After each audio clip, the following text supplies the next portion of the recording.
Айлар да, жылдар да зулай өтіп жатты. Екі ғашық екі қалада бөлек жүрсе де, телефон арқылы сөйлесіп, махаббаттары үзілмеді.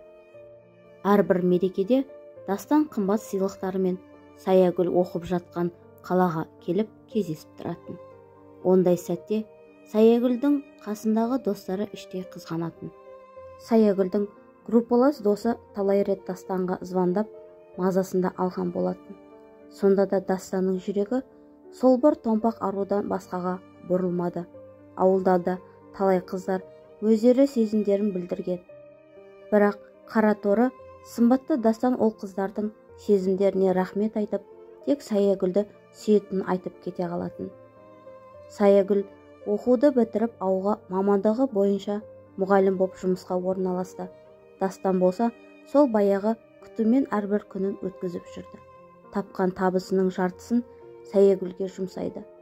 Саягүлдің сыныптас қыздарының бәрі үйленіп кеткен еді.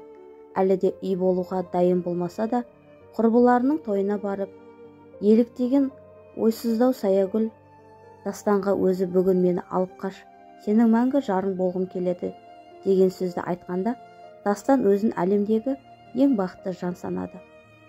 Ғашығын қайта-қайта құшақтап, тіпті көзінен жас та шығып кетті. Туыс бауырларына звондап, көлікпен тез келуін өтініп, Саягүлді үйіне келін қып түсірді. Ата-анасы кенжесінің үйленгеніне қуанып, туыс туғанды жинап, кешірімге адам жіберген болатын. Қартайған әжесімен Саягүлдің анасы кеп қырғын шығарды. Әжесі: "Оңбағандар, жалғызымда қалай қиып алып қаштыңдар? Тең-теңмен, тезек қабымен деуші еді. Әй қыз, шық үйден. Осыдан осы табалдырықтан шықпайды екенсің. Өмір бақи қарғап өтемін" деп айқай салғасын, амалсыз Саягүл басы салбырап шықты. Үлкендер қаншама басу айтып, ортаға түссе де, әжесі ешкімді тыңдамай, Саягүлін алып кетті. Қуанышты жүздері әп-сәтте мұңға айналған туыстар үйлеріне тарады. Бәрінен де Дастанның жүрегі құм болып, бауырлары да жұбатып әлек. Байғұс ананың қорқынышы басылар емес.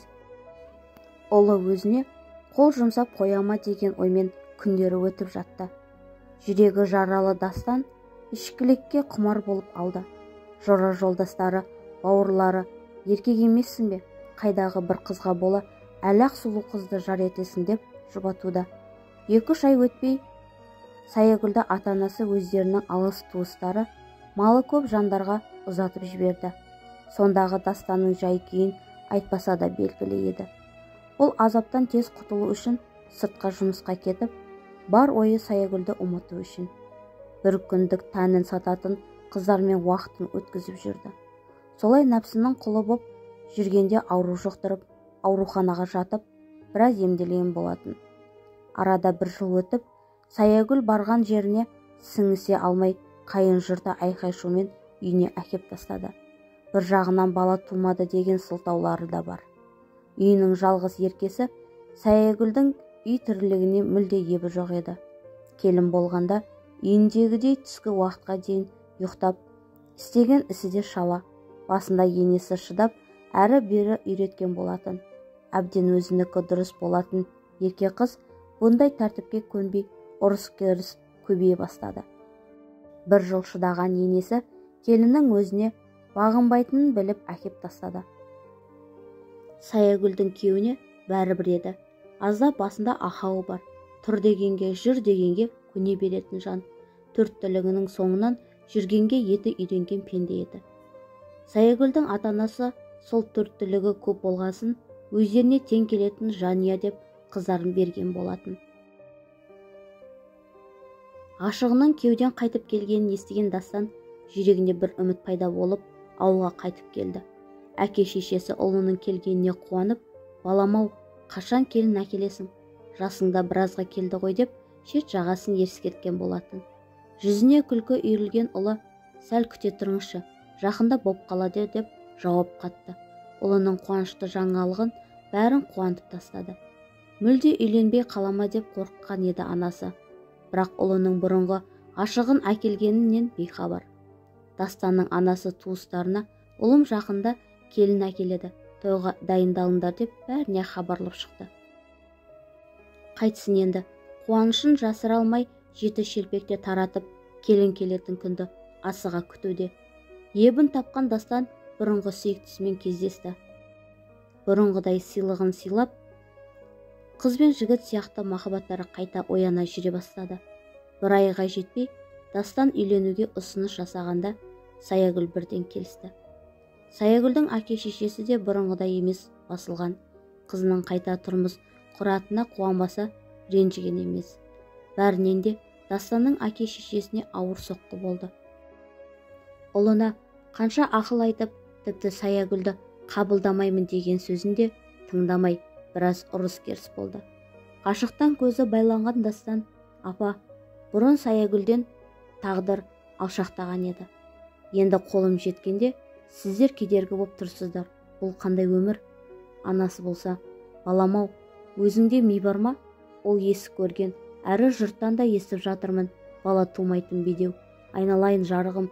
Әке-шешесі бұрын бәрімізді қанша халықтың алдында жер қылмады ма? Деп байғұс ана шырылдап жатты. Ой апа, қойшы, өткен нәрсе өтті. Кім ашумен не айтпай жатыр? Мен сол қыздан басқаға үйленбеймін деп ашулана далаға шығып, темекісін бұрқырата шегіп тұрды. Басқа бауырларда біраз кеңес айтса да, ешбіреуінің сөзіне мән бермеген Дастан Саягүлді үйіне әкелген еді.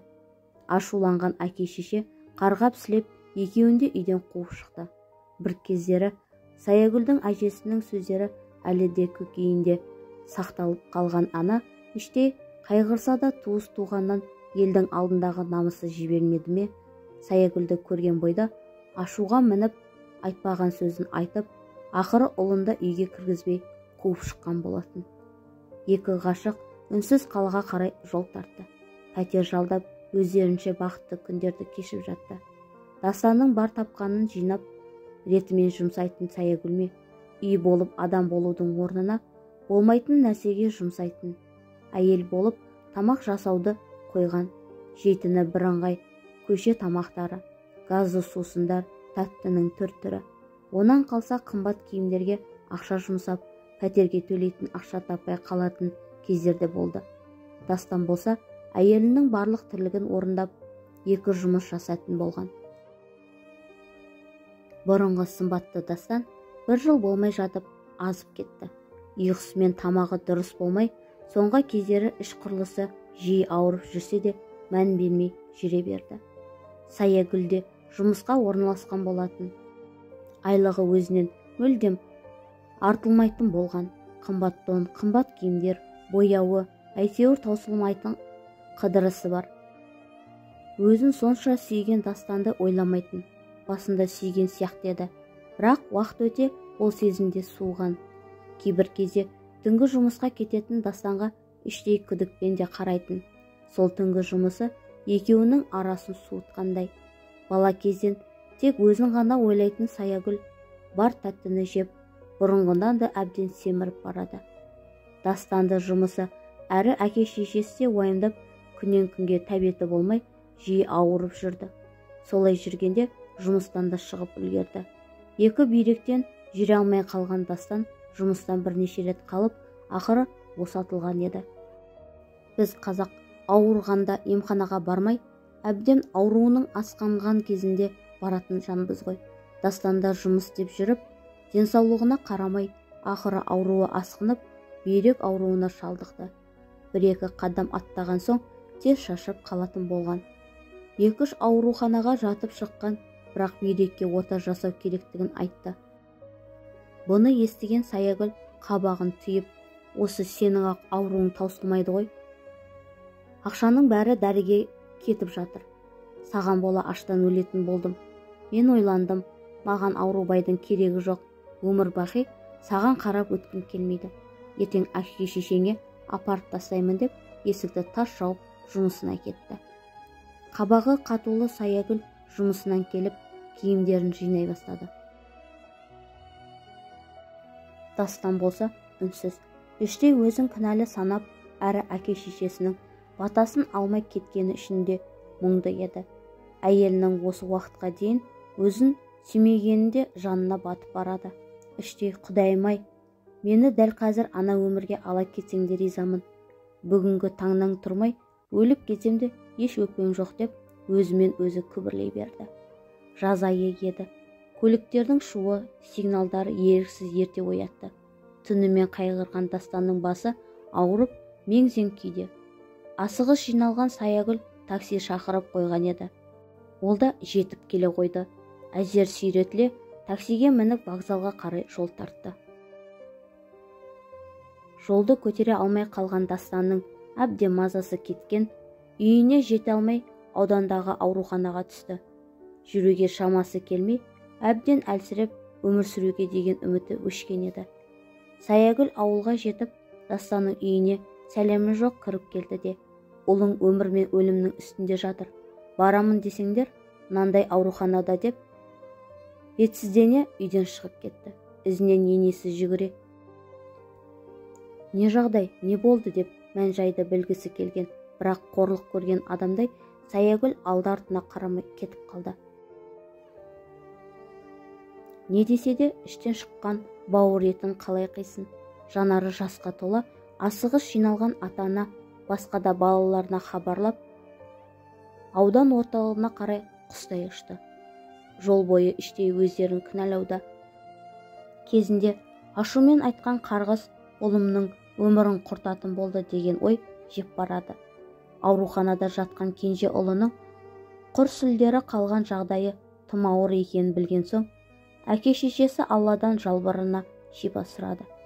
Дәрігерлер басқа қалаға барып, ота жасамаса ұлынан айырылатын айтқанда, байғұс анаға қиын болды. Дереу жан-жағына қаражат жиып, Дастанға отада жасалды.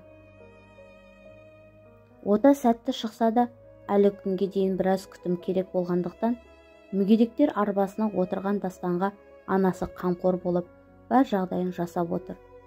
Саягүл болса сол кеткеннен әр еркекке үйленіп, 5-6 ай тұрып, үйіне қайтып келіп, ел-жұрттың өсегіне қалды. Бұл өсекті естіген сайын Дастанның жүрегі ауырады. Қанша жерден ұмыттым, ондай жанға сол керек десе де, жүрек түкпірінде қимастық бардай. Кейіпкердің айтпағы, еш уақытта ата-ананың батасын алмай, бақытты отбасы өсіп өнемін деген осы нәрсе екен. Жастарға айтарым, ешқашан ата-ананы ренжітпеңіздерші. Мен сияқты обық жеп қалмаңыздар.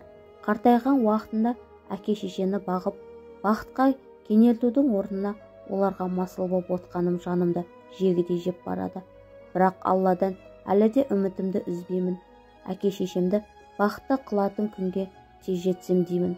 Сол күнге дейін ата-анам аман болса екен деп Алладан күніге тілеймін. Кейіпкерге бақытты болуды тіледім. Алла тілегіне жеткізсін.